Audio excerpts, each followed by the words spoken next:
Pak, Bu. Waalaikumsalam. Dengan Bapak dan Ibu siapa? Saya Bapak Firman. Baik.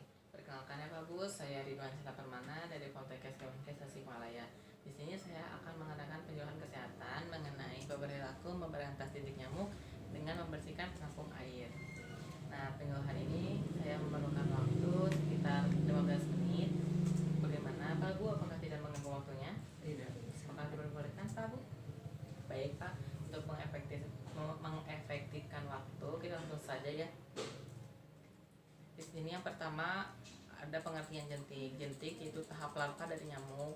Nah, jentik ini juga hidup di air dan yang biasanya tuh melekat pada dinding bak atau di air bagian atas. Selanjutnya ada tempat adanya jentik nyamuk. Di sini ada 5 ya Pak, Bu. Nah, yang pertama tuh ada dispenser, ada kas bunga, ada akuarium, saluran penampungan air, dan yang terakhir ada bak air mandi. Nah, di antara 5 yang tadi ya Pak, Bu, dari yang saya sebutkan paling banyak dominan tuh di penampungan dispenser sama di bak air mandi. Nah, karena di bak air mandi ini sangat umum ditemukannya jentik. Apabila hal ini dibiarkan, nanti bisa menimbulkan beberapa penyakit ya Pak, Bu. Seperti itu. Nah, selanjutnya ada penyebab timbul jentik nyamuk. Yang pertama itu adanya kekurangan kesadaran dari keluarga itu sendiri akan timbulnya jentik nyamuk. Ya. Yang selanjutnya juga ada kurangnya pengurasan bak air mandi. Nah, ini tuh kurangnya perhatian dalam pengurasan. Misalkan dalam pengurasan bak air mandi itu tidak hanya menghabiskan airnya saja, tapi harus dielap sama tembok-temboknya supaya bersih ya Pak, Bu. Terus yang ketiga itu ada pengurasan penampung air pada dispenser. Nah, kita juga kalau di dispenser tidak hanya membersihkan bagian luar, tapi harus dilihat bagian penampungan airnya. Soalnya banyak air yang tumpah ke sana. Nah, di sana juga kita kalau tidak mengontrol, bahkan kalau dilihat nanti itu bisa terdapat beberapa jentik, banyak bahannya Pak. Nah, dengan adanya jentik pada yang tadi saya sebutkan, ada bahayanya juga dampaknya. Yang pertama itu ketika di bak mandi ya Pak, bahaya mandi menggunakan air yang terdapat jentik nyamuk.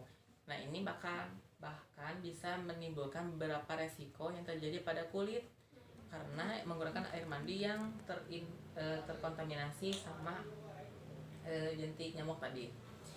Nah, contohnya itu ada biduran. Biduran itu akibat paparan suhu dingin pada saat mandi. Terus yang selanjutnya juga ada dermatitis, yaitu peradangan kulit, ada eksim atopik dan reaksi alergi gitu. Nah, yang kedua bahaya adanya jentik nyamuk. Yang kedua ada bahaya dengan meminumnya air yang terdapat pada jentik nyamuk. Nah, berikut ini adalah untuk harus mencegah pertumbuhan jentik nyamuk juga pula. Nah, kalau kita minum air yang terdapat jentik itu kan masuk ke dalam sistem pencernaan ya. Nah, di dalam sistem pencernaan itu bisa bahkan kemungkinan tidak bisa menimbulkan penyakit karena itu tuh karena gimana kondisi daya tahan tubuh kita, sistem imunnya. Kalau sistem imunnya kita kuat, otomatis kita juga bisa terhindar dari air yang kontaminasi oleh jentik tadi. Selanjutnya ada bahaya membilas kemaluan dengan air yang tercemar dengan jentik nyamuk. Nah, khususnya ini pada perempuan ya. Nah, organ kewanitaannya itu bisa di organ kewanitaan itu mempunyai mekanisme pertahanan tubuh itu sendiri, seperti itu keputihan. Mengapa keputihan?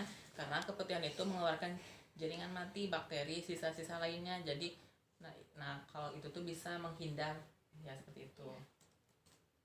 Nah, untuk penanganan terhadap adanya jentik nyamuk, yang pertama itu dengan membersihkan tempat yang sering terdapat jentik nyamuk.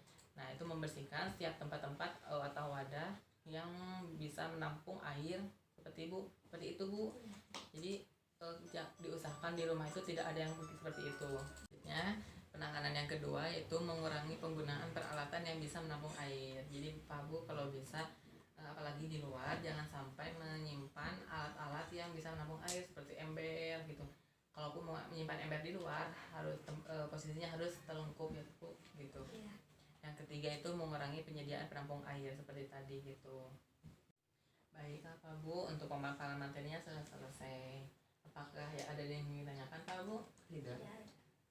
Kalau Kalau begitu, bolehkah saya bertanya kepada Bapak Ibu untuk Ya, mengetes silakan. sejauh mana pemahaman Bapak dan Ibu terhadap pemaparan materi saya tadi? Ya, Yang pertama, di mana saja yang biasa terdapat bintik nyamuk, Bu?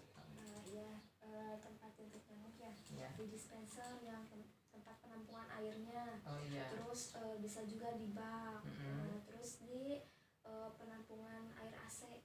Oh iya, bisa. Ya, seperti itu. Selanjutnya saya ingin bertanya, bagaimana cara penanganan untuk mengurangi adanya timbulnya bintik nyamuk? Jadi yang pertama, sering-sering membersihkan atau menguras tempat penampungan air seperti bak mandi. Yang kedua, mengurangi atau meminimalkan adanya penampungan air di luar rumah, dan jika pun ada itu harus terlungkup, tidak boleh terbuka karena itu menjadi beresiko adanya nyamuk yang menghasilkan jentik-jentik nyamuk, bibit-bibit nyamuk nantinya. Oh iya. Baik, setelah Bapak dan Ibu menjawab semua pertanyaan yang saya sampaikan, kelihatannya Bapak dan Ibu paham ya Pak Bu mengenai apa yang saya sampaikan barusan. Kalau begitu izinkan saya pamit ya Pak Bu. Permisi. Assalamualaikum. Waalaikumsalam.